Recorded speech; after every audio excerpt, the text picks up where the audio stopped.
Didn't see that one coming at all. But man, I just really enjoyed the worship this morning. Just give it up for the. I could have sat there for another hour and done that. That was fantastic. But yeah, when I was watching that video this week, it reminded me of a story about Jesus. And it's if you have your Bibles, we're going to have it up here a little bit. But John chapter 4, there's a story. It starts out about John the Baptist. And what John the Baptist was, real quick, I'll set the story up. John the Baptist came before Jesus, and he was kind of paving the way to tell everybody that Jesus was coming. And he got a huge following going.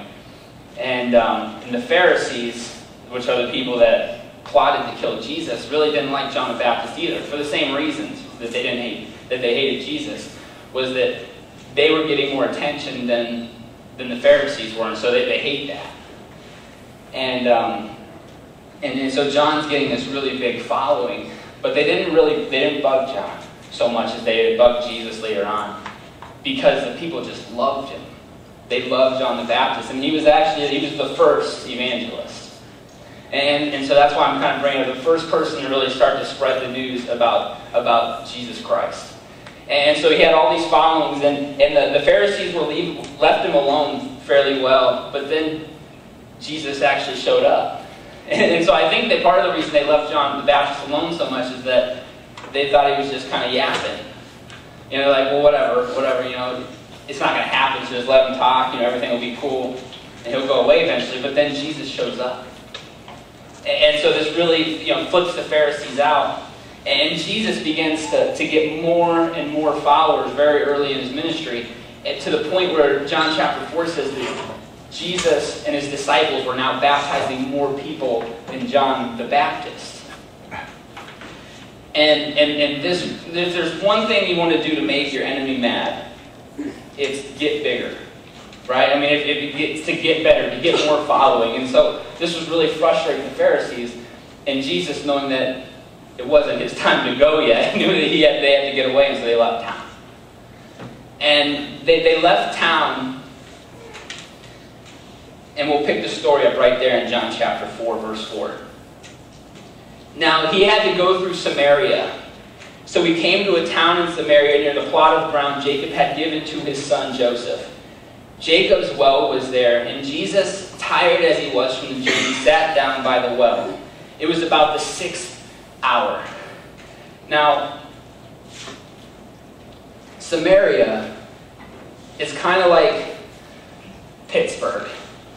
You just don't. If you're a Jew, you don't go. You don't stop in Samaria. Okay, and so as a Browns fan, I almost go around Pittsburgh. Just to get through. And so that's kind of the same transition here. Is why are you going through Samaria? Don't spend. This is the rules for the Jewish people. You don't spend money in Samaria. You don't buy anything in Samaria. You just get through.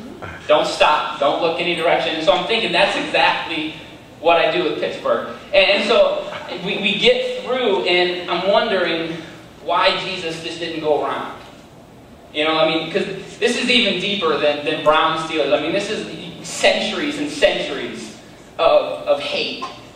And centuries of people not wanting to communicate, not wanting to be even a part of each other. And Jesus, and he loves doing this stuff, he doesn't like that rule. He doesn't like that broken relationship. He doesn't like those wars. And so what he does is he stops. He stops in the middle of Samaria. And not only does he stop there, but it says that it's the 6th hour. And so that's the 6th hour is lunchtime. And so people aren't at work. They're out everywhere. There's no way you're going to stop at noon and not know somebody. So he sends his disciples, even to get this, he sends them to the town. They're outside town going through. He sends them to this town. So they're in town. He's like, what's going on? We can't do this. There's no way I'm going into this town. I'm like, yeah, just don't do it, you know? But they go, and Jesus tells them to go. And this well that they stop by, it's Jacob's well. And if you know anything about this well, in Genesis, it's been there since Genesis. Okay, since the first book of the Bible, they dug this well out. And it's actually the place where Abraham sent one of his servants to find his son a wife. And so it's a place to meet chicks. That's what it is, right? This is where you're going to go if you want to meet somebody. And especially later on in the evening, if you only want to meet somebody for a short period of time. If you know what I mean. Right? And so it's a place where prostitution happens all the time. And so not only is Jesus hanging out in a place where he's definitely going to meet people, he's going to meet women, which in Jesus' time you wouldn't even talk to a woman if you're Jesus, if you're a teacher, especially a Samaritan woman or a Samaritan woman. And so he's just making a very uncomfortable situation. And surely enough, here comes a Samaritan woman.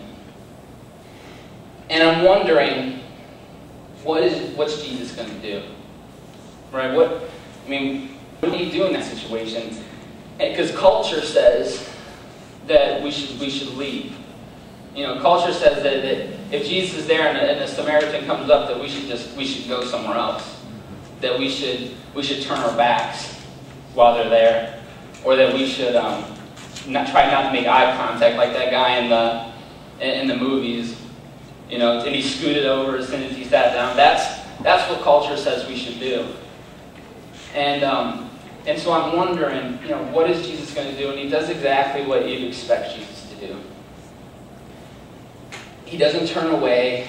He doesn't scowl at her or even ignore her, which would have been the easiest thing to do. But he asks her for some water. And this is such a ridiculous request. The author of John wants to make this very clear that this should not happen. You should not talk to this woman, Jesus. And so it actually, in verse 8, go back to verse 8, the Bible even says his disciples had gone into town to buy food, just to make sure you know that they weren't there to stop him from doing this. Okay, so as soon as he said Jesus was going to talk to this woman, the disciples weren't doing it. And not only that, but the woman, it blows her mind. She doesn't even know what to do. It says there in verse 9, the Samaritan woman said to him, "You're a Jew. I'm a Samaritan woman. How can you ask me for a drink?" You can't do that. You're not allowed. It's breaking the rules. You're making this uncomfortable. For centuries, we have been getting along just fine, not talking, not looking at each other, not discussing these things. Why are you asking me for this? And then Jesus makes a profound statement in John chapter 4, verse 10. Jesus answered her, "If you knew the gift of God and who it is that asks you for a drink, you would have asked him, and he would have given you living water." And I just want you to get this. The message of who Jesus is. Okay, because that's the key. He's saying, listen, if you knew who I was, if you knew I was the Son of God, you wouldn't be asking me this. You'd just be worshiping. This would be an awesome experience. And so I want you to understand that who God is and getting that across to people and telling people who Jesus is the most important thing. We can't allow our uncomfortable times, we can't allow cultural lines, cultural boundaries to keep us from getting the message of who Jesus is across. And we do that, right? There's just some people that we're more comfortable talking to than others. You know, whether it's in high school it was us in the prep. You didn't talk to each other. And I know when you get into a world, and we have these boundaries that we create and say, well, I'm better than this person, or I think better than this person, and I just can't communicate with them. I have nothing in common with them. There's no smooth way to tell them Jesus, so I'll just let someone like them do it. Right? We do that. I've done that. Or even in our own families,